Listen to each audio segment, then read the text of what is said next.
घने जंगल में सुबह की हल्की धूप पत्तों से छनकर जमीन पर बिखर रही थी।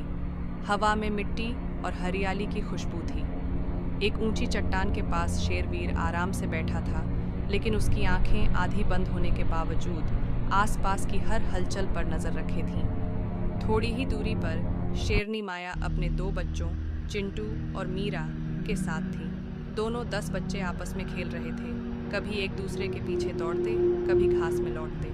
उनके लिए जंगल अभी एक खेल का मैदान था। माया उन्हें प्यार से देखती हुई बोली, जंगल सुंदर जरूर है, लेकिन हमेशा सुरक्षित नहीं। यहाँ हर पल सावधान रहना जरूरी है। अचानक हवा में एक अजीब सी गंध घुल गई। वीर की आंखें पूरी तरह खुल गईं। वह उठकर खड़ा हो गया और ध्यान से हवा को सूंघा।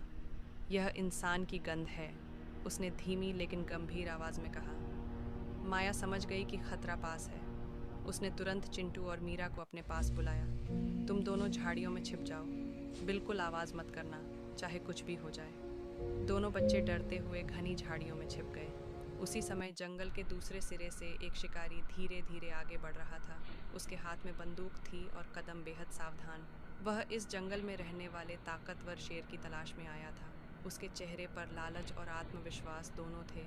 शिकारी आगे बढ़ ही रहा था कि अचानक जंगल गूंज उठा।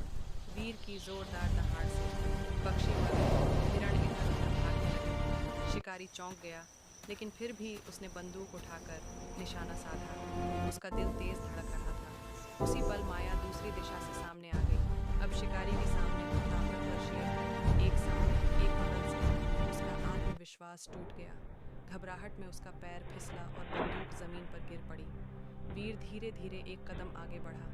उसकी आंखों में गुस्से से ज्यादा चेतावनी थी। शिकारी समझ गया कि आज वह शिकार नहीं करेगा, बल्कि खुद शिकार बन सकता है। डर के मारे वह बिना पीछे देखे जंगल से भाग खड़ा हुआ। कुछ देर बाद जंगल फिर शांत हो गया। हवा सामान्य हो गई, पक्षी वापस लौट आए। माया ने झाड़ियों की ओर देखा।